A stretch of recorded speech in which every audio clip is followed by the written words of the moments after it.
Alors que la campagne pour la présidentielle de novembre 2020 était à son paroxysme entre les états-majors de Joe Biden et Donald Trump, le New York Post publia deux articles le 14 octobre 2020 révélant que Hunter Biden, le fils de l'actuel président des États-Unis, avait exploité la position de son père avec son accord à l'époque quand il était vice-président dans l'administration Obama à des fins d'enrichissement personnel. En effet, selon ce journal, en avril 2014, Hunter Biden organise une rencontre avec son père, alors vice-président des États-Unis, pour le dirigeant de la société ukrainienne Burisma Holdings, dont il était membre du conseil d'administration. Cette société faisait face à des poursuites judiciaires pour corruption. Joe Biden avait alors obtenu du président Poroshenko le renvoi du procureur général d'Ukraine, Viktor Shokin, qui enquêtait sur l'entreprise. Les révélations du New York Post se fondaient sur les emails retrouvés dans un ordinateur portable que Hunter Biden a oublié dans un magasin de réparation de matériel informatique dans le Delaware.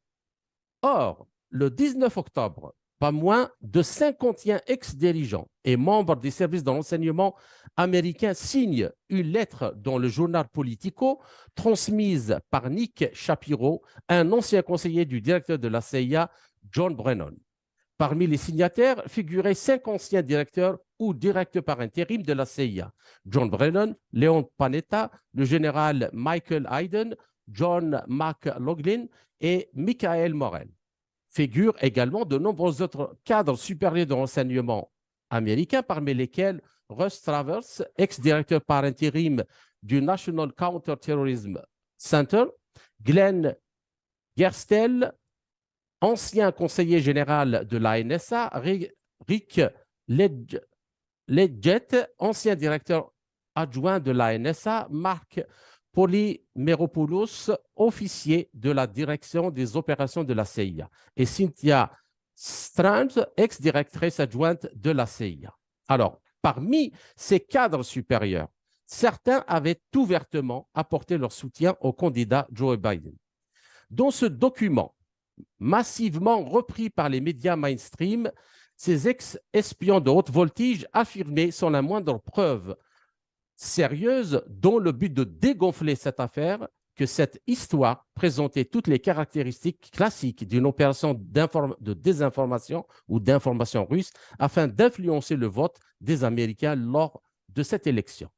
Ils ont affirmé avoir décidé d'intervenir publiquement au nom de la sécurité nationale car ils voulaient que le peuple américain sache qu'une fois de plus, les Russes interfèrent. Ils sont catégoriques, je cite, ce sont les citoyens américains qui doivent déterminer l'issue des élections et non les gouvernements étrangers.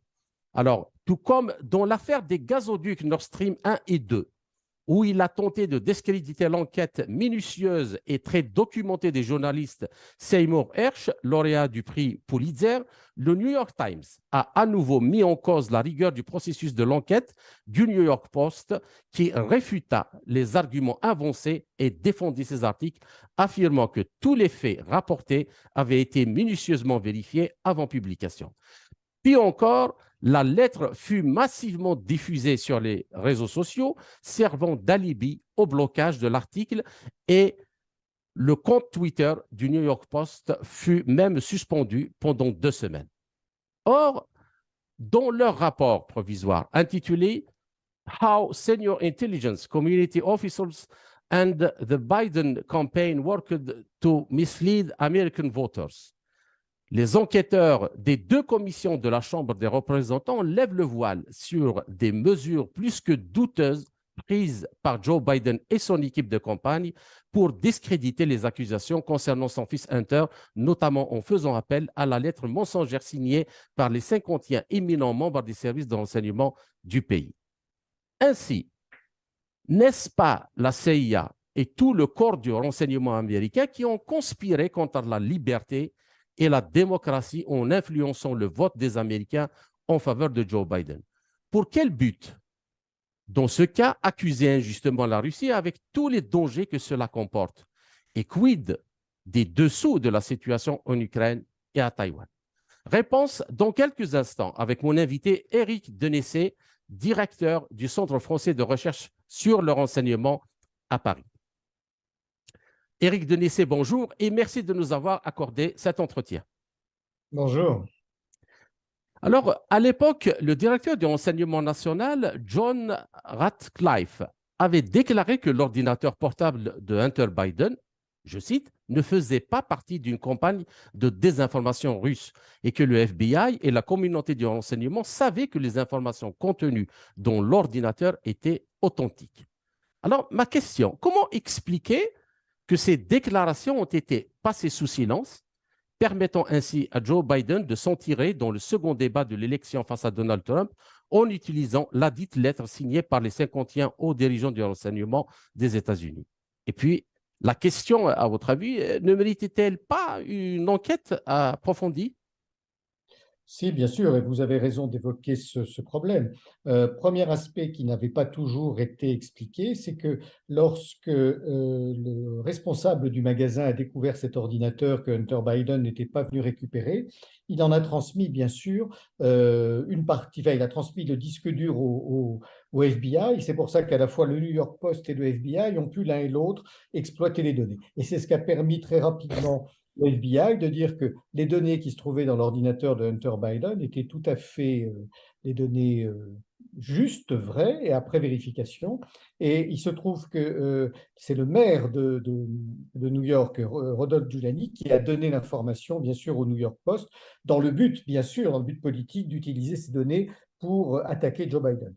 Ce qui s'est passé après, c'est une campagne médiatique américaine, c'est-à-dire que Joe Biden avait déclenché Donald Trump avait déclenché contre lui de la part, on va dire, des élites mainstream une telle hostilité que finalement ils se sont tous alliés contre lui. Alors bien sûr, comme vous l'avez rappelé, la cinquantaine de dirigeants du renseignement américain qui avaient pris très directement position contre ces décisions, mais également tous ces grands médias qui sont eux-mêmes, et ce n'est pas un jugement de ma part, mais qui représentent des minorités, et donc qui sont tous démocrates, qui sont tous anti-républicains, et qui se sont donc attachés en particulier à donner le maximum d'écho à cette lettre, qui est une lettre fausse, qui est au sens propre un faux témoignage de la part des directeurs du renseignement américain, parce que, comme vous l'avez rappelé, ils savaient tous pertinemment que les informations qui étaient dans cet ordinateur étaient des informations justes, et que les faits qui étaient reprochés à Joe Biden et à son fils étaient totalement avérés. Et ça explique, en particulier, les raisons pour lesquelles Donald Trump, lors de son voyage à Kiev, avait demandé un peu plus tard à ce qu'une enquête soit déclenchée justement contre le fils Biden, ce qui lui avait été immédiatement reproché aux États-Unis. Et vous voyez, c'est vraiment du deux poids, deux mesures, parce qu'on a cessé de critiquer Donald Trump pour le rôle qu'il a eu lors de l'assaut contre le Capitole, où ses partisans se sont emparés du bâtiment. Alors c'est bien sûr inadmissible, mais bien sûr Absolument. on ne reproche pas à Joe Biden d'avoir falsifié avec le soutien d'anciens du renseignement des données sur les turpitudes de son fils et les siennes en Ukraine. D'accord. Alors, il y a dans ce rapport, il y a Michael Morell, donc le directeur de la CIA par intérim en 2011, puis de 2012 à 2013, et qui a été auditionné sous serment. Il avait déclaré dans son témoignage qu'Anthony Blinken, alors co-directeur de la campagne de Joe Biden, l'avait appelé le 17 octobre 2020, suite à quoi il avait activement coordonné la rédaction et la diffusion de la lettre en association avec Dex au cadre du renseignement. Alors, selon lui, il déclare, je cite, il fallait partager notre inquiétude avec le peuple américain et aider le vice-président Biden parce que je voulais qu'il remporte l'élection. Alors, je répète cette deuxième phrase, aider le vice-président Biden parce que je voulais qu'il remporte cette élection. Et à noter, un fait très, très important, je crois, que 26 responsables du renseignement approchés par donc Michael Morell ont refusé de signer cette lettre présentée, comme vous l'avez dit à juste titre, comme une opinion générale, sûre et véridique de la communauté du renseignement. Alors, aussi, n'est-il pas légitime de penser que cette lettre n'était que la partie immergée de l'iceberg de l'intervention de factions du renseignement des États-Unis dans le processus électoral et qu'il est fort plausible qu'elles aient mené d'autres opérations clandestines en soutien à Joe Biden. Qu'est-ce que vous en pensez? Alors, c'est effectivement une question qu'on est en droit de se poser parce qu'il y a eu tellement d'irrégularités autour des élections américaines de 2020 qu'on peut se dire si les ex-dirigeants de la communauté du renseignement et en partie la CIA, parce que la CIA a été impliquée elle-même, ont été capables de falsifier les faits de cette manière, que n'ont-ils pas fait d'autres pour permettre à Joe Biden de gagner? Alors, ce qu'il est important d'expliquer aussi, c'est que les relations étaient extrêmement mauvaises entre le président Trump et sa communauté du renseignement. D'abord parce que c'est sûrement pas un homme particulièrement intelligent et agréable. Je crois qu'on l'a vu avec les démissions à répétition dans son entourage. Mais il faut quand même rappeler qu'il a été attaqué dès avant son arrivée à la Maison-Blanche, hein, après avoir été élu au mois de novembre, date à laquelle ont lieu les élections américaines. Le candidat le candidat élu bénéficiait de 3 mois. Et on a vu les attaques contre lui comment dire, se multiplier, y compris venant du milieu du renseignement, dès son élection, comme, j'ai envie de dire, comme si on essayait d'empêcher ou d'altérer son arrivée au pouvoir. Donc à partir de ce moment-là, on a vu que les gens de la communauté du renseignement étaient très opposés. Et pendant son mandat, il faut rappeler quelque chose d'important, c'est que 3 anciens directeurs parmi les plus connus de la communauté du renseignement ont fait des livres, officiellement des livres de mémoire, mais en réalité des livres à très forte diffusion dans lesquels ils critiquaient ouvertement le président Trump et dans lequel ils appelaient à sa non-réélection. Alors, ça a été d'abord John Brennan qui était directeur de la CIA sous Barack Obama, qui avait été aussi le conseiller antiterroriste de Barack Obama. Ça a été James Clapper, comment dire, le directeur national du renseignement, qui est resté pendant plus de 7 ans à ses fonctions, Ouais. un Et qui ancien général ressemble, je américain. rappelle, toutes les agences, pratiquement toutes les agences de Voilà. renseignement des États-Unis. Et 16 puis, agences, c'est. voilà. Et Michael Hayden, qui a été à la fois le patron de la National Security Agency et de la CIA, qui lui aussi a pris de manière très virulente position contre Donald Trump. Alors, quand on voit ça a posteriori, on se dit que les revendications de Trump sur les élections en disant qu'elles ont été faussées, que des gens qui sont morts avaient voté alors qu'ils n'avaient pas lieu d'être, on finit par, d'une certaine manière, croire qu'il peut y avoir un fondement à ces interrogations, ou en tout cas à ces critiques que formait l'équipe de Trump. Je crois que, comme dans chaque élection américaine et maintenant dans chaque élection occidentale, il y a des irrégularités et des manipulations de part et d'autre. Et je dirais que quand elles ne marchent pas, on s'empresse, surtout côté américain, d'aller dire que ce sont des puissances étrangères qui ont interféré dans les élections. Et bien sûr, les Russes sont souvent les premiers désignés, comme on l'a vu en 2016. D'accord. Donc, par rapport à cette déclaration de Michael Morel, il y a encore pire. Parce que selon ce même rapport donc, des deux commissions de la Chambre des représentants, même James Clapper, donc l'ancien directeur du renseignement national de 2010 à 2017, donc, qui, je rappelle, regroupe les 16 agences américaines de renseignement, a également pris part à cette manipulation. Et c'était lui-même qui avait suggéré à Mike Morell d'ajouter la phrase accusatrice de la Russie à la lettre. Et je cite, je pense que le texte serait renforcé si vous disiez que cela présente toutes les caractéristiques classiques d'une opération d'information ou de désinformation soviétique, russo-soviétique, plutôt que la sensation d'une opération russe. Alors, ma question, peut-on imaginer que, est-ce que c'est possible d'imaginer que celui qui dirige les 16 agences de renseignement des États-Unis, James Clapper, ainsi que ses collaborateurs au sein de la CIA, ne savaient pas que les données recueillies sur l'ordinateur portable d'Hunter Biden étaient authentiques? Et in fine, l'élection de Joe Biden en novembre 2020 n'est-elle pas en partie due justement à l'incursion des anciens responsables du service de renseignement dans le débat politique? Ben, je pense que ça a joué un rôle. On a du mal à évaluer très exactement la part que ça a joué. Depuis une trentaine d'années, les élections américaines se jouent à quelques voix près. On l'a vu avec tous les derniers scrutins et c'était particulièrement frappant en 2020. Donc on peut tout à fait estimer que ça a eu un impact réel sur le vote. Il n'y a pas eu que ça. On a parlé des irrégularités.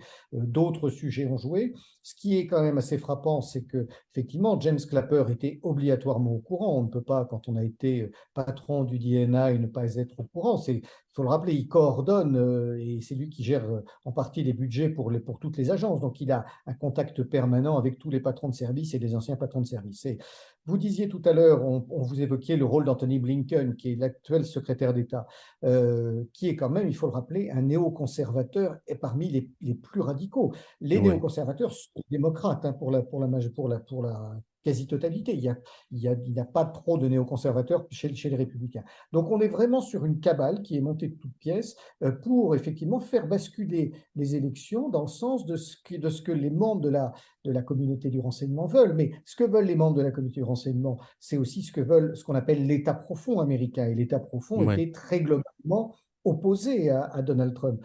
L'électorat de Trump était un électorat très, très populaire et finalement, on a vu pendant ces 4 années de mandat, il a mené une politique qui, pour les personnes qui ne sont pas américaines, c'est pour les Européens, pour les Africains, ont été une politique beaucoup moins mauvaise que ce que l'on a vu du temps de Bush et d'Obama et surtout de ce que l'on voit depuis le retour de Biden. Donc, ça n'allait pas dans le sens de ce que souhaitait l'État profond américain et donc tout a été mis en œuvre pour le faire basculer probablement, ce qui ne veut pas dire que lui-même n'est pas de son côté tenté de la même manière d'organiser des irrégularités pour se maintenir au pouvoir, mais ça montre en tout cas que les élections américaines sont de moins en moins transparentes et que ce pays n'est plus en tout cas la première démocratie du monde. Après les mensonges de la CIA en 2003, pour justifier l'invasion de l'Irak, puis la Libye, puis la Syrie, après 2011, ont connu des interventions militaires aussi US-OTAN sur fond de fausses accusations des crimes de guerre contre des civils.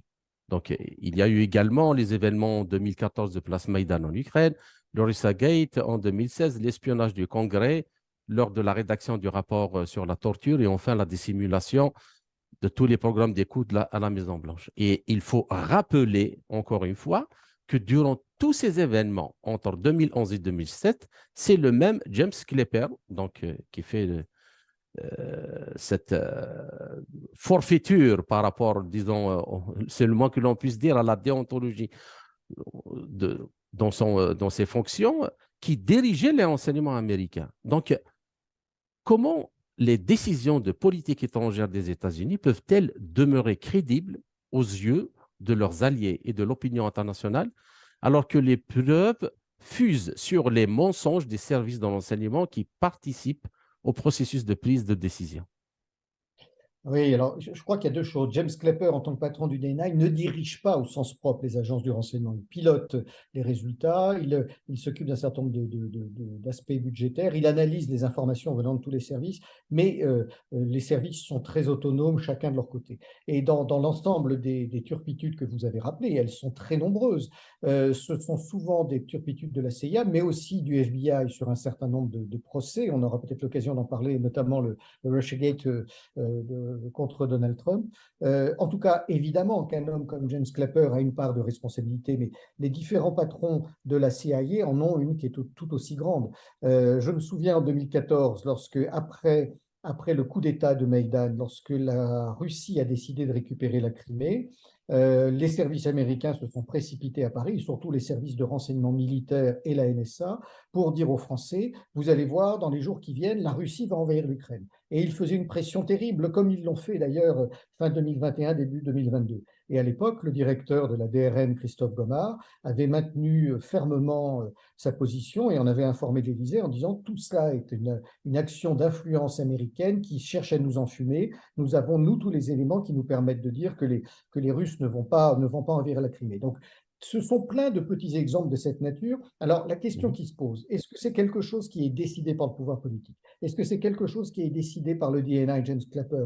Ou est-ce que ce sont des actions, on va dire, d'autonomisation des services et de la CIA? C'est assez difficile à déterminer. On a coutume de dire, quand on connaît bien le renseignement comme moi, que les services ne sont pas autonomes et que ce que fait un service de renseignement, il le fait toujours parce que les autorités politiques ou militaires lui ont demandé de le faire. Mais en même temps, il y a tellement de mensonges à répétition qu'on se demande si, d'une certaine manière, la CIA et quelques autres services américains, qui sont des services gigantesques, hein, il faut rappeler qu'il y a Oui, oui, plus oui. de 200 personnes dans le renseignement américain, dont 100 000 dans les services et 100 000 sous-traitants, si d'une certaine manière ces services ne dérivent pas, et c'est la vraie question qu'on peut se poser. On a d'ailleurs des exemples comme quoi, vous l'avez rappelé, ils ont dissimulé les programmes d'écoute à George W. Bush, qui avait demandé leur interruption. On sait aussi qu'ils ont espionné le Sénat, donc les commissions, la commission chargée du renseignement au Sénat, qui était chargée d'évaluer toutes les pratiques tortionnaires qu'avait développées la CIA. Et il faut rappeler que la CIA a quand même fait légaliser par des juristes la pratique de la torture. Ouais, ouais. Quand on parle des États-Unis et de la première démocratie du monde, c'est une aberration. Et donc, Moi, voilà, je me donc il y a rappelle plein même, de questions. je ne sais pas si vous serez d'accord, si je me rappelle bien, même Dick Cheney avait déclaré qu'il avait lui-même autorisé la torture en Irak. Oui, et donc, donc tout ça pour dire qu'on voit des dérives qui sont politiques, qui sont légales, comme vous venez de le rappeler, mais aussi du renseignement. Et bien sûr, je pense encore une fois que c'est quelque chose qui vient de cercles de décision américains, qui ce soit des cercles de décision liés à l'administration elle-même. C'est le cas en ce moment avec Joe Biden et son entourage néoconservateur. Ça peut venir aussi d'autres sphères d'influence, notamment le lobby militaro-industriel, le lobby aujourd'hui qui travaille beaucoup sur toutes les technologies du renseignement et qui doit vendre beaucoup pour continuer à exister. Donc, il y a une vraie préoccupation quand on regarde les Américains sur leur fiabilité, parce qu'il faut le dire avec force, ils ne cessent de mentir tout le temps et à tout le monde. Leur but est unique, maintenir leur hégémonie mondiale par tous les moyens. Alors, par rapport à ce, vous disiez, par rapport à ce procès-là de Russia Gate, est-ce que vous pouvez nous en dire un peu plus sur comment il a été justement monté Oui, alors ce qui est très intéressant dans Russiagate, c'est qu'on a tout de suite, à peine a-t-il été élu, avant même sa prise de fonction, on a tout de suite accusé Donald Trump d'être entre les Mhm. mains des services russes et finalement d'avoir été largement aidé par la Russie pour accéder au pouvoir, certains disant même qu'il pourrait être un agent d'influence russe et qu'à la tête de l'État américain, on avait un agent étranger. Alors, d'abord, aucune preuve n'a jamais été fournie. L'attaque a tellement été grossière et relayée qu'on est bien sûr fort tenté de penser que c'est de la manipulation. Et puis, il y a deux paradoxes en réalité. Le premier, c'est que les Américains disent ça en disant qu'ils sont la société, parce qu'ils disent à côté qu'ils sont la société la mieux protégée en matière informatique, la plus puissante, voudrait dire qu'ils ont été capables d'être victimes d'attaques d'un État étranger qui ne correspond pas du tout au discours qu'ils tiennent sur la sécurité qu'ils sont capables d'assurer dans leur propre pays. Et deuxième chose, entendre dire ça d'un pays qui n'a cessé de déstabiliser des gouvernements étrangers depuis la fin de la Seconde Guerre mondiale, que ce soit au Proche-Orient, au Moyen-Orient, en Afrique et surtout en Amérique latine et bien sûr en Europe, c'est quand même l'hôpital qui se moque de la charité. Le second point qu'il faut rappeler, c'est qu'il y a eu des enquêtes du FBI pour déterminer si oui ou non Donald Trump, dans les éléments qui avaient été transmis, était passible de poursuites ou de compromission avec les services russes. Or, toutes ces enquêtes ont été menées de manière tout à fait anormale. Ça a été des enquêtes à charge et aucune n'a donné aucun élément. Ce sont donc un non-lieu. Et un procureur américain racontait encore ces jours derniers, c'est il y a moins de 48 heures, qu'il avait analysé le dossier et que le FBI avait été particulièrement partial dans ses tentatives de poursuite contre Donald Trump. Et il pointait du doigt, encore une fois, l'orientation très anti-républicaine, très anti-trumpiste du service de sécurité américain. Et là aussi, on peut tout à fait considérer que ça a faussé la réputation du président Trump pendant son mandat et bien sûr l'avis des électeurs qui devaient se prononcer. Je termine sur un dernier point. L'élection de 2016, elle est pas liée, la victoire de Trump, elle n'est pas liée à une action nécessairement des hackers russes que l'on raconte tout le temps, mais il ne faut pas oublier que Mme Clinton, qui était la candidate des démocrates, à un moment donné, a été incapable de sécuriser ses propres systèmes informatiques et qu'elle a été absolument. piratée. Voilà, donc ce sont des fautes américaines et non pas des actions étrangères. Bien. Alors, moi, j'aimerais quand même, comme vous êtes un grand spécialiste de l'histoire du renseignement, euh, avec tout ce qui se passe là, c'est-à-dire, moi, bon, je suis né en 1972, donc j'ai pas vécu avant, je ne sais pas comment les choses, comment se sont développées, mais j'ai quand même lu, essayé de travailler mon sujet et j'ai vu que euh, quand même cette fourberie, cette façon-là de tromper tout le monde, de manipuler tout le monde contre tout le monde et tout, ça ne vient pas uniquement des années de Bush père après la chute du mur de Berlin. Et donc, il y a même la question de la récupération des nazis qui ont travaillé dans l'Europe de l'Est et utilisé ce qu'on appelle les stay behind et qui a été un peu le premier noyau du Gladio en Europe et ainsi de suite. C'est quand même, il y a une question qui se pose, mais in fine, qui gouverne aux États-Unis? Est-ce que c'est une espèce de monstre, ce service? Oui, alors encore une fois, les services américains étant parmi aujourd'hui les plus importants du monde, probablement avec les Chinois, ont un pouvoir très important, en tout cas une importance très importante. Mais en règle générale, quand un président est sain d'esprit et qu'il dirige ce pays, il n'est pas nécessairement entre les mains des services. Il peut être influencé, mais ce qui se passe aujourd'hui, c'est qu'on a Joe Biden à la tête de l'État. C'est un homme qui a des absences intellectuelles, on ne le montre pas assez à la télévision, mais qui tombe souvent quand il monte les marches de l'escalier de ses avions. Donc, je n'irai pas jusqu'à dire que c'est une marionnette, mais ce n'est pas quelqu'un qui pilote les États-Unis au sens propre, ce qui du coup donne beaucoup de puissance et de pouvoir aux services américains et à d'autres acteurs de la vie politique américaine pour imposer leurs idées. C'est un cas de figure qu'on a un peu connu sur George W. Bush, mais qui était beaucoup moins présent avant, puisque les présidents américains étaient quand même des hommes qui contrôlaient leur appareil militaire, policier, Mhm. économique et de renseignement. Donc ça s'est accéléré depuis une vingtaine d'années. Et je dirais c'est bien sûr particulièrement marqué aux États-Unis.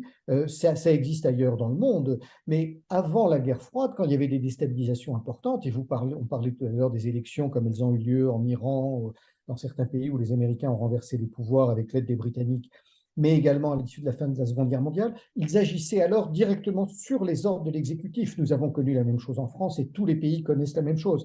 Oui. Le renseignement est bien sûr un domaine dans lequel on ferait avec des gens qui sont peu respectables, mais c'est un instrument indispensable de l'État et qui est d'ailleurs le seul qui soit autorisé à faire cela. Voilà, bien sûr, il doit être très contrôlé à la fois par l'exécutif et depuis une quarantaine d'années, on voit dans tous les pays du monde se mettre en place des systèmes de contrôle parlementaire du renseignement pour vérifier que même si le métier est très particulier, même s'il doit parfois franchir la ligne jaune, il doit répondre à une forme d'éthique et ne pas se livrer à des actions qui ne veulent rien dire. Seulement, ce système-là ne semble plus marcher aujourd'hui aux États-Unis et on se demande aujourd'hui qui pilote les États-Unis. Est-ce que c'est le Pentagone? Est-ce que ce sont les services? Est-ce que c'est la Maison-Blanche? Est-ce que ce sont les néoconservateurs qui sont dans l'ombre de Joe Biden? Et c'est très difficile à déterminer. C'est presque une des premières fois que ça existe outre-Atlantique. D'accord. Et une dernière chose pour conclure sur cet aspect-là, ce qui se passe actuellement en Ukraine avec la réapparition de ces mouvements nazis, enfin néo-nazis pour ne pas pour être juste et correct dans les mots. Est-ce que vous voyez est-ce que pour vous, en tant qu'historien justement des services de renseignement, il y a une relation avec cette réapparition et toute l'histoire qui s'est déroulée dans cette région-là du monde depuis la Deuxième Guerre mondiale et la guerre froide? Oui, alors dans un certain nombre de pays comment dire, qui dépendaient du pacte de Varsovie, on voit ces tendances remonter. Mais alors, c'est assez intéressant parce que et ça a toujours existé en Ukraine et c'est sûrement le pays d'Europe dans lequel les tendances de type ultranationaliste faisant référence à l'idéologie nazie ont été les plus présentes. Mais on sait que ça est également réapparu en Allemagne et puis on voit un petit peu partout en Europe de l'Ouest, à cause des problèmes économiques et du populisme, une remontée en puissance des groupes d'extrême droite mais qui n'est pas plus importante que celle des groupes d'extrême gauche. Et malheureusement, on a les deux tendances Ouais, ouais, ouais. extrémistes aujourd'hui assez actives. Ce qui se passe en Ukraine aujourd'hui, c'est que ces groupes ont été instrumentalisés par les Américains pour lutter contre Moscou. Alors, j'ai envie de dire, c'est même pas tant pour lutter contre Moscou, tout simplement, les Américains veulent aujourd'hui renforcer leur hégémonie parce qu'ils voient qu'elle est en train de se réduire. Et l'une des manières de renforcer leur hégémonie, c'est de remettre l'Europe au pas et d'entraîner une rupture des relations entre l'Europe de l'Ouest et la Russie pour essayer d'affaiblir Moscou. Donc tous les moyens sont bons. C'est plein de paradoxes parce qu'on voit quand dans nos armées, en France, en Allemagne, un militaire se fait faire des signes nazis ou manifester un attachement à l'extrême droite, il est immédiatement poursuivi en justice. Et inversement, nos pays européens Européens de l'Ouest soutiennent aujourd'hui l'armée ukrainienne dans laquelle beaucoup d'unités sont des unités nationalistes avec des penchants néo-nazis. Et le paradoxe, c'est de voir les Allemands eux-mêmes, et je pense à la Ouais. ministre des Affaires étrangères allemande, à soutenir ça, alors qu'on sait très bien que le nazisme est né en Allemagne et qu'on connaît l'histoire, il nous rappelle, dès qu'on s'y penche, les atrocités qui ont été commises. Donc là, il y a un vrai paradoxe de la part des Européens, mais encore une fois, ces attitudes sont d'abord ont été provoquées par les Américains et sont encouragées par Washington, ce qui n'empêche qu'il y avait un véritable terreau de ce type-là en Ukraine. Il est plus logique de parler de bandéristes, les partenaires les partisans de Stéphane Bandera, euh, plutôt que de néo-nazis, mais ça relève finalement d'une idéologie qui est assez similaire. Le 14 mars, lors d'une intervention au National Press Club de New York, Seymour Hersh a dévoilé l'existence d'une importante unité de renseignement de la CIA en Norvège, qui travaille en synergie avec les services de renseignement norvégiens et surveille tout dans la région. Donc, selon lui, cette unité aurait probablement de nombreuses informations sur les opérations en mer Baltique, qu'elles aient été menées par des acteurs étatiques ou pro-ukrainiens, comme le disait le New York Times, selon le scénario donc, du New York Times. Et il a souligné que l'aspect le plus suspect de la conduite de l'administration Biden est que non seulement ils n'ont ils n'ont appelé à aucune enquête internationale sur les attaques du Nord Stream 1 et 2, mais ils n'ont même pas interrogé leur service d'enseignement présent en Norvège à ce sujet. Et selon Hersh, ils n'ont même pas même demandé un rapport confidentiel à leur unité. Alors, ma question, comment peut-on interpréter cette attitude des membres de l'administration américaine, d'autant plus que la Russie, qui a été accusée de sabotage de ses propres pipelines, aurait pu réagir violemment à cette attaque. Elle aurait pu considérer ça comme un acte de guerre et réagir en conséquence. Et aussi, comment prendre au sérieux tous les rapports occidentaux qui fusent de tous les côtés sur la situation et la conduite des opérations militaires en Ukraine. Oui, alors il y a plusieurs choses dans une question de cette nature. D'abord, il faut rappeler que dans le monde du renseignement, tout est toujours possible. Même si en toute logique, il n'y avait aucune raison que les Russes fassent sauter le pipeline, ce n'est pas une hypothèse à écarter. Maintenant, on a bien vu l'excellent papier de Seymour Hersh, que je suis moi depuis de très longues années, dont j'ai lu toutes les publications, qui ne s'est jamais trompé, qui a toujours des sources d'une extrême précision. Donc cet homme n'a aucun intérêt à raconter des mensonges et a suffisamment d'expérience pour qu'on ne le trompe pas lui-même. Et si vous regardez bien, l'explication qu'il a donnée est tout à fait plausible dans l'organisation, dans la structure de l'opération. Alors, ce qui s'est passé après, Et bien est-ce sûr, qu'elle coïncide avec ce que beaucoup d'experts, même mais évidemment. occidentaux, indépendants, avaient développé à cause du faisceau d'indices qui va dans ce sens?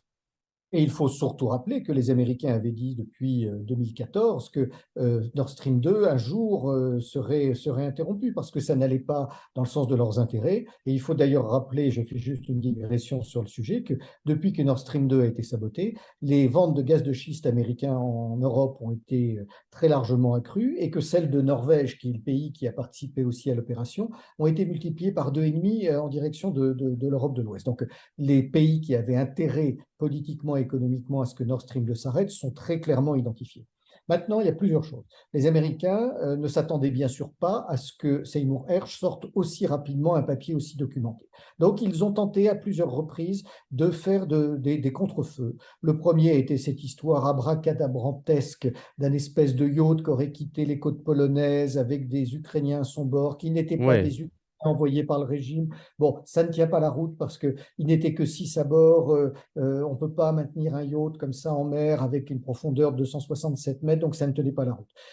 Et puis, ils ont sorti après la deuxième histoire qui est celle d'un bâtiment russe chargé de réparer les câbles qui aurait été au-dessus du pipeline vers la même période. Ça ne tient pas non plus la route quand on sait la précision des faits qu'a rapporté Seymour Hersh sur les exercices de l'OTAN. Mais il y a un point qui est beaucoup plus grave que ça, vous le rappeliez. C'est qu'effectivement, il semble qu'en matière de communication, pour une fois, les Américains étaient surpris. Et donc, non seulement ils ont été très maladroits dans leur réaction, mais surtout, ils n'avaient pas préparé le fait de dire ben, nous menons nous-mêmes des enquêtes. Voilà. Et tout ça, finalement, se retourne contre eux. Mais il y a encore une chose qui est plus grave, c'est que les services européens et surtout les services allemands ont totalement adopté le verbatim américain. Et ça veut dire que les Allemands se sont littéralement couchés devant Washington, parce que l'action contre Nord Stream 2, c'est d'abord un acte de guerre contre l'Allemagne. Les premiers à Absolument. souffrir de ce sont les Allemands. Or, nous n'avons vu aucune protestation, ni de la part du gouvernement allemand, ni des ministres, ni des parlementaires, ni des hommes d'affaires. Et pire que ça, les services allemands, le BND, a totalement validé la thèse comment dire, de l'histoire du yacht qui aurait participé à ce sabotage, ce qui montre bien qu'on est là dans une politisation terrible du renseignement, comme en Allemagne comme aux États-Unis, et que finalement tout le monde dit ce que Washington veut faire passer comme message. Et c'est extrêmement préoccupant. Ça n'enlève rien finalement au ridicule des réactions américaines, parce qu'on connaît aujourd'hui, grâce à ces mots ce qui est très probablement la réalité. La preuve absolue n'en sera jamais donnée. Puis j'ai envie de terminer surtout par un autre point.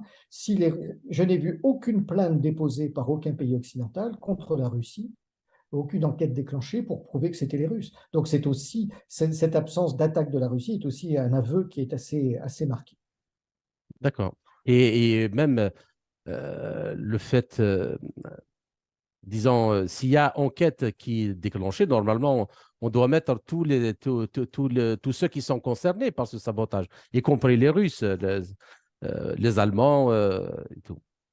Bien. Alors, ma seconde question, la semaine dernière, Taïwan, via son ministre de la Défense, Kuo Chang, a averti son allié américain que ses forces armées ne toléreraient la destruction d'aucune installation taïwanaise, donc faisant partie de son industrie des semi-conducteurs.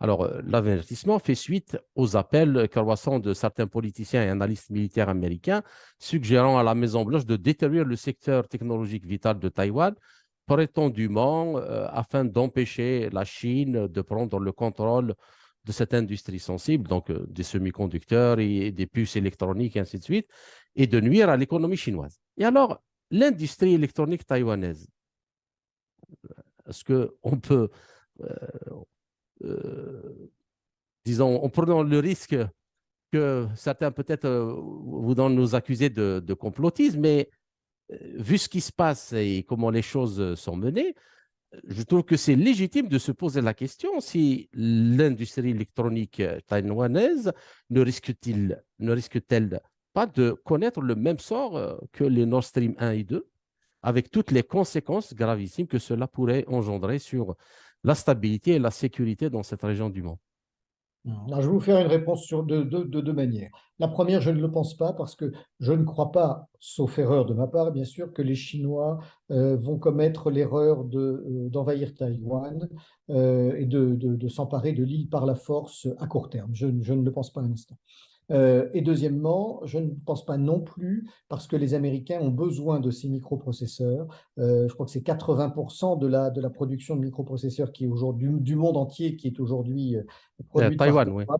Voilà, donc les Américains en ont besoin, ils n'ont pas non plus, je dirais à court terme, intérêt à le détruire tant qu'ils n'ont pas rebâti ailleurs une industrie qui soit capable de le produire. Maintenant, et c'est l'autre volet de ma réponse, ce ne serait pas surprenant pour deux raisons. Regardez déjà dans l'histoire ce qui s'est passé pendant la Seconde Guerre mondiale quand les Britanniques ont attaqué la flotte française qui se trouvait à mercé de En Afrique Toulon, du Nord.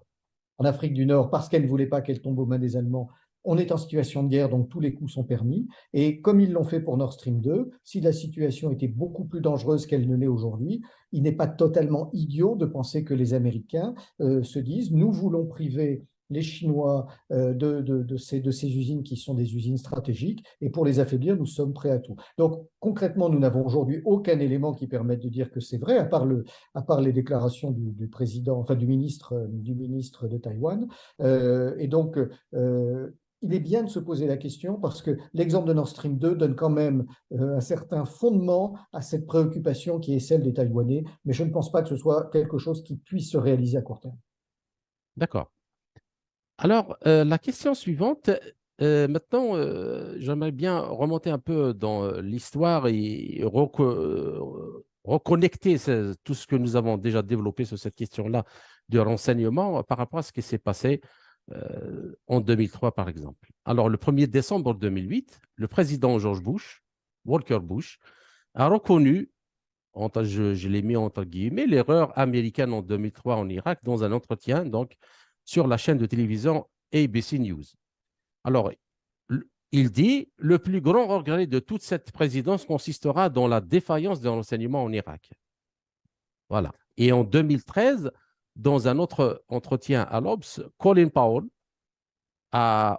qui a été donc, le secrétaire d'État de George Bush à cette époque, a aussi commenté les mêmes faits en disant, depuis que j'ai découvert qu'un grand nombre d'informations que l'on m'avait fournies étaient inexactes, je ne cesse de me demander qu'aurais-je dû faire pour éviter cela. Et il s'est justifié, ce n'était pas un mensonge délibéré de ma part, je croyais à ce que je disais. Moi, j'ai consulté un rapport en 2015 des services américains qui a été déclassifié, donc, et qui a été, celui qui a été utilisé par l'administration Bush pour justifier l'invasion de l'Irak en 2003. Rien n'y indique que l'Irak possédait des armes de destruction massive ou entretenait des liens avec Al-Qaïda. Alors, comment analysez-vous cet événement? Eh bien, Et pour par moi, rapport c'est à ce que nous avons déjà dit, majeur donc de la fin du siècle dernier, et quels sont ces objectifs et quelles sont ces retombées sur la situation mondiale actuelle? Oui, pour moi, c'est tout à fait clair. Ce sont des mensonges des politiques, très clairement. Bien sûr, on a vu tout à l'heure que les services pouvaient mentir, mais ceux qui mentent le plus, ce sont les hommes politiques. C'est leur métier, d'ailleurs, si vous me le Ouais. permettez. Ce qui s'est passé. Mais du coup, sur ce dossier-là, les services d'enseignement n'ont pas menti. Moi, je l'ai Alors, lu, ils n'ont Alors, pas ils n'ont pas menti. menti. D'abord, ce qu'il faut dire aussi côté américain, c'est qu'il y a tellement d'agences de renseignement que certaines peuvent dire la vérité, d'autres se tromper et d'autres mentir. Ce qui compte, c'est qu'au dernier moment, quelles sont les informations que choisissent les Les politiques politiques. pour prendre leurs décisions. Il faut savoir que la volonté d'envahir l'Irak était délibérée et que finalement, les décideurs politiques n'ont pris que les informations qui les intéressaient. Alors, il y a eu deux phénomènes importants. Le premier, c'est qu'il y a eu quelques erreurs d'analyse d'une partie de la CIA parce que lorsque les Américains, lorsqu'ils ont mené la première opération de libération du Koweït en 1991, ont découvert un certain nombre de stocks d'armes de Saddam Hussein, ils ont découvert que Saddam Hussein disposait à l'époque de plus de missiles que ce qu'ils pensaient. Donc, ils se sont dit en 2003, si en 1991, Saddam Hussein a été capable de nous dissimuler une partie des missiles, il fera la même chose. Donc, à chaque fois qu'ils trouvaient des éléments de preuve comme quoi il n'y avait pas de missiles, ils se disaient, ils doivent être cachés ailleurs. C'est un biais cognitif classique en matière de renseignement, on ne peut pas leur reprocher, mais ça les a induits en erreur. Mais surtout, ce qui s'est passé, c'est que vu que les informations de la CIA et du renseignement militaire ne plaisaient pas au Pentagone, Donald Rumsfeld avait monté son propre service qui s'appelait Absolument. le Special Project Team, quelque chose comme ça, j'ai plus le nom exact en tête. Pour Et écarter ce que les autres services ont fait voilà, et concocter sa petite histoire qui va permettre l'invasion de l'Irak.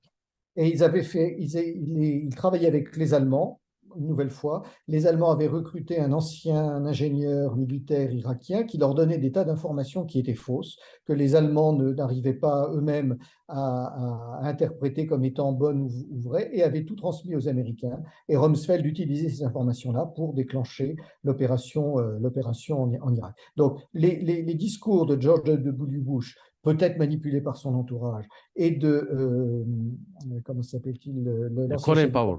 voilà, de Colin Powell, qui est quand même l'ancien chef d'état-major des armées, qui est rompu au Oui. renseignement, me semble être des mensonges éhontés parce que on a aussi d'autres témoignages de Colin Powell qui dit que le jour de 2003 où il est devant les caméras à l'ONU avec le petit flacon soi-disant d'armes chimiques entre les mains, il sait pertinemment qu'il raconte des choses qui sont fausses. D'accord. Et moi, ce qui m'a surtout étonné dans cet entretien qu'il avait donné à l'Express, je crois, alors, il regrette cet événement pour sa carrière. Il disait que c'était une tache noire dans ma carrière, mais en revanche, pas un seul mot de regret aux millions de gens qui sont morts en Irak. C'est le superbe égoïsme des grandes puissances et en ce moment, il n'y en a qu'une qui domine le monde jusqu'à nouvel ordre, ce sont les Américains. Et effectivement, quand on met face à face, bout à bout, toutes les atrocités commises à l'occasion de leurs interventions militaires, eh bien, on se rend compte qu'ils n'ont aucun respect pour les populations et les pertes humaines dans lesquelles ils interviennent. Et l'Irak en a été un excellent exemple. Malheureusement, l'Afghanistan aussi, et la Syrie en a été un autre exemple. Nous avons malheureusement que des mauvais exemples en la matière. Actuellement, donc, pour une autre question, il n'y a pas de doute que ce sont donc les guerres et les interventions secrètes menées par les États-Unis en Somalie, dans les Balkans, en Afghanistan, en Irak, en Libye, au Yémen, en Syrie, en Géorgie, en Ukraine, entre autres, qui étaient toutes les petits pas de l'expansion de l'OTAN vers les frontières de la Russie. Alors, dans ce contexte, alors que l'ONU et son Conseil de sécurité sont relégués à un rôle de figurant, et que des décisions sont prises, c'est-à-dire d'envahir des pays, de les détruire, comme la Serbie aussi, l'ex-Yougoslavie en Europe, sont basées sur de faux renseignements. À quoi servent finalement ces institutions internationales qui restent comme avant spectatrices face à cette montée militariste incessante aussi contre la Chine et la Russie? Ben, écoutez, ces organisations internationales ont, depuis leur création, joué un rôle positif malgré tout, mais on s'aperçoit que depuis une trentaine d'années, il y a une vraie dérive, et cette dérive, elle est liée au fait qu'il n'y ait plus qu'une seule superpuissance, militairement, économiquement, politiquement, donc elle influe sur tous les organismes internationaux, qui en partie se trouvent sur son sol, avec l'ONU notamment, et donc ces organismes-là perdent de leur neutralité et de leur efficacité, puisqu'ils ne peuvent plus être des théâtres de discussion et de décisions qui sont pris de manière multilatérale. Et cette dérive, elle est quand même très préoccupante. Et surtout, ce qu'il est important de rappeler, c'est qu'elle est totalement paradoxale. Pendant les années de guerre froide, les États-Unis étaient bien la première démocratie. Ils luttaient pour la liberté, même si les actions, comme tous les pays occidentaux les ont menées, n'ont pas toujours été très transparentes. Mais malgré tout, à l'époque, rappelons que l'Union soviétique était quand même un régime totalitaire avec une volonté Mhm. d'expansion, ce qui était extrêmement préoccupant. J'étais officier de renseignement à l'époque et j'étais très anti-soviétique. Et ce que personne ne voit, c'est que à partir de la fin de la guerre froide, les choses s'inversent. Les États-Unis, qui étaient la première démocratie du monde, deviennent une république policière, et la Russie a réussi à faire, malgré tous les problèmes, et le pays n'est pas non plus la première démocratie du monde, a considérablement évolué de manière positive. Or, les Américains veulent en permanence que l'image que l'on donne des Russes reste celle de la guerre froide, et que l'image que les autres ont d'eux-mêmes reste aussi celle de la guerre froide, donc de la première démocratie. Mais il y a eu une inversion totale des positions, et je n'attaque pas les États-Unis par plaisir, et je ne défends pas la Russie non plus Absolument. et en tant qu'observateur indépendant. On a été avec les Américains pendant la guerre froide, mais nos amis américains sont aujourd'hui, par leur politique étrangère, la première menace pour la paix, la sécurité et la stabilité mondiale. Ce ne sont pas les Russes, ce ne sont pas les Chinois. Et ça, il faut le dire. Malheureusement, c'est toujours très difficile à passer dans le monde occidental, parce que nous vivons sous un mainstream politico-médiatique américain qui fait que dès qu'on tient de tels propos, on passe pour pro-russe, et c'est très difficile de rétablir la vérité, parce que les gens ne veulent pas voir la réalité qu'ils ont sous les yeux.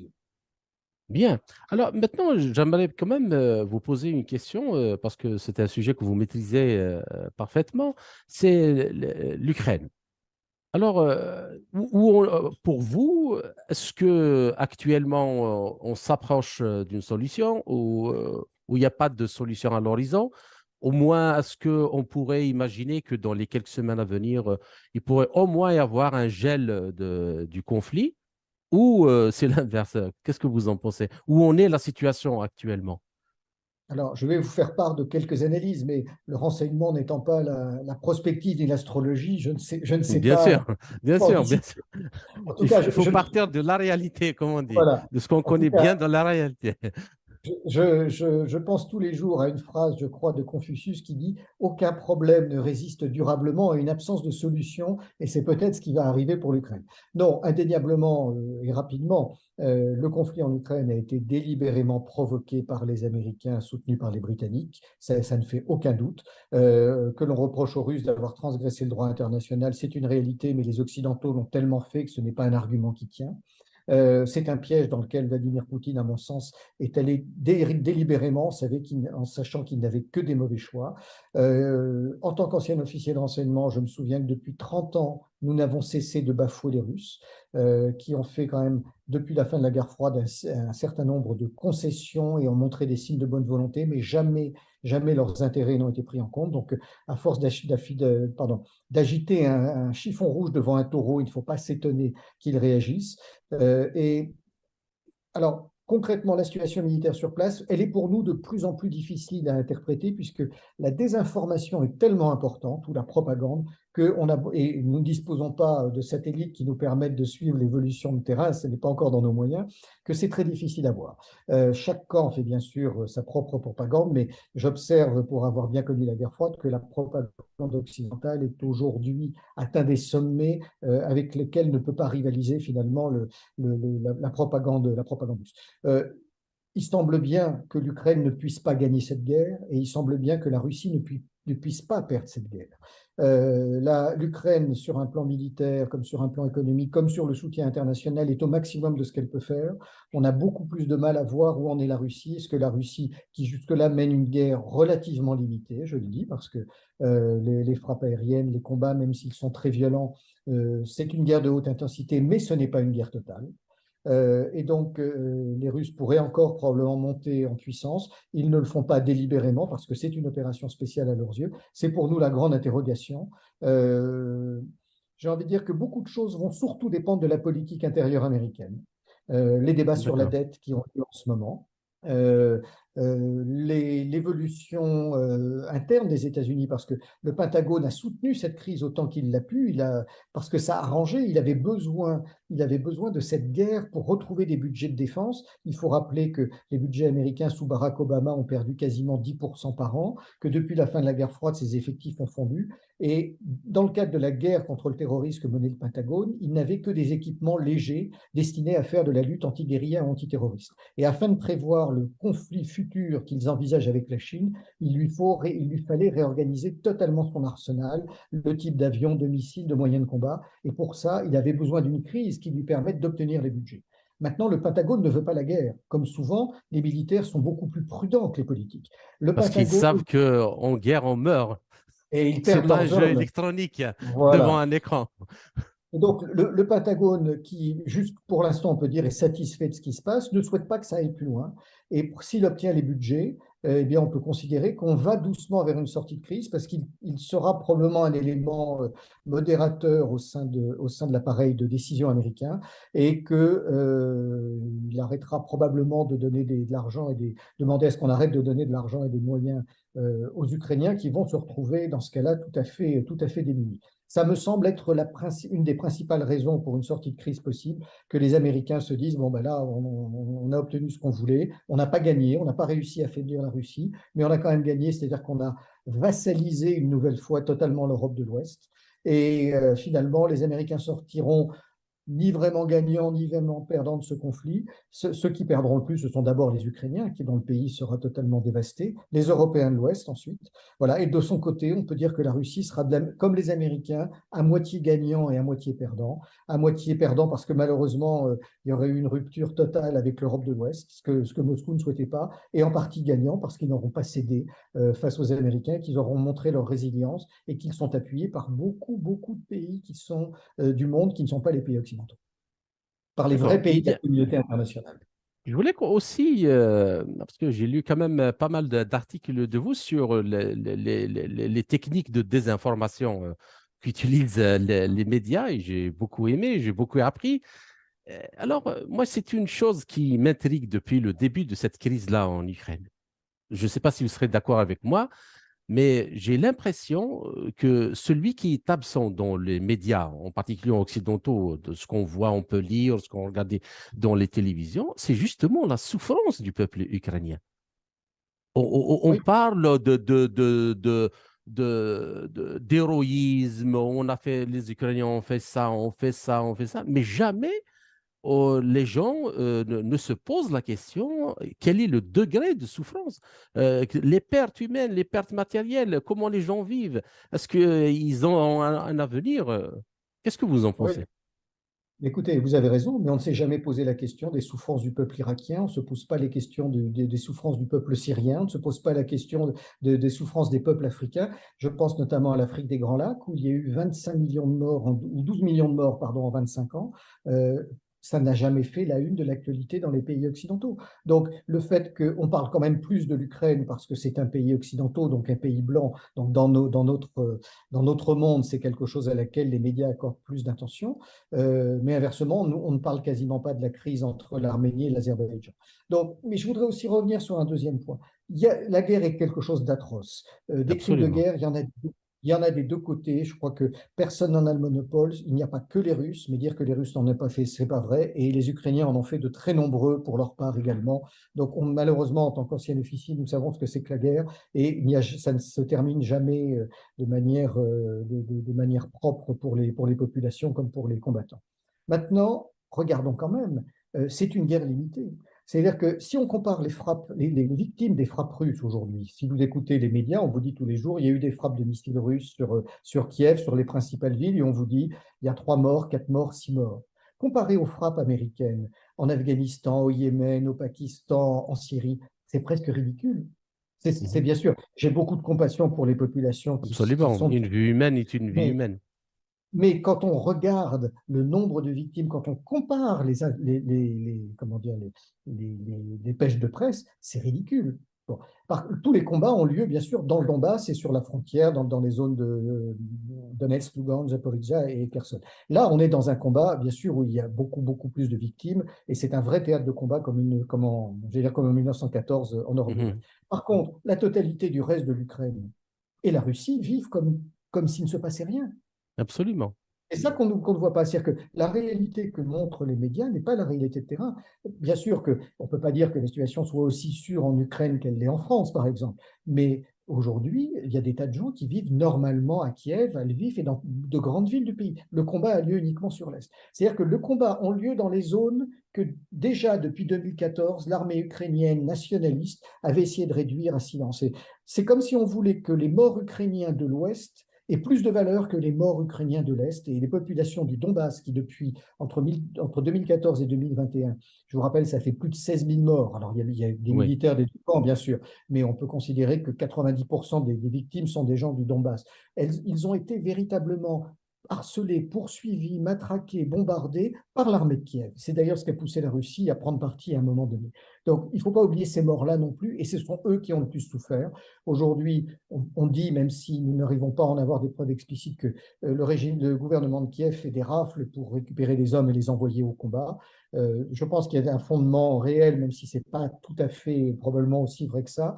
Et là aussi, il faut penser aux souffrances des combattants qui sont envoyés côté Kiev, et peut-être aussi côté russe d'ailleurs, avec une formation insuffisante, servir de chair à canon sur des opérations. Donc tout ça est quand même très, très regrettable. Et malheureusement, je ne vois pas comment on va en sortir à moins de 6 mois, un an, voilà, pour donner peut-être une perspective.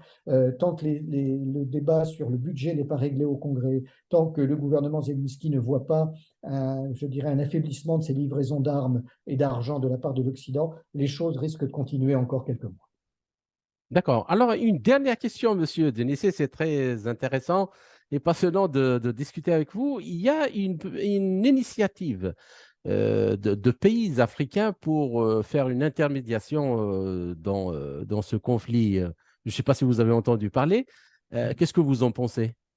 Écoutez, je vais être franc avec vous, je n'ai pas lu le texte qui est diffusé, les propositions d'intermédiation, mais c'est une très bonne chose. Je crains que ce ne soit pas nécessairement pris en compte en Occident, parce que malheureusement, comme toujours, nous pensons qu'il n'y a que nous qui pouvons faire les choses pour régler les problèmes, mais peut-être qu'on peut avoir une bonne surprise. Je pense que le camp occidental va d'une certaine manière considérer que parmi ces pays africains, il y a des gens qui soutiennent la Russie et donc on ne peut pas les considérer comme neutres. Voilà, tout ça va dépendre à la fois, est-ce que les Occidentaux ont besoin de cette initiative pour essayer de sortir du conflit? parce qu'ils ne trouvent pas d'autres moyens, ou est-ce qu'au contraire, ils vont rejeter cette initiative? Je vous avoue qu'aujourd'hui, nous n'arrivons pas à le discerner, mais en tout cas, cette initiative, comme il y a quelque temps l'initiative chinoise, me paraissent indispensables, et elles ont surtout une autre valeur. Elles montrent très clairement que nous sommes entrés dans un monde multipolaire et que la domination de l'Occident sur le monde n'est plus une réalité et qu'elle n'est pas acceptable pour les autres continents. D'accord. Ben, je vous remercie, Monsieur Denessé. J'espère que nous avons réussi à poser cette grave problématique et ses conséquences sur la paix dans le monde entre l'interaction et le rôle des services et le pouvoir politique. J'espère vous retrouver dans quelques semaines à venir dans un autre entretien pour traiter d'un autre sujet. Merci encore une fois et à très bientôt. À vous. Merci beaucoup. Au revoir.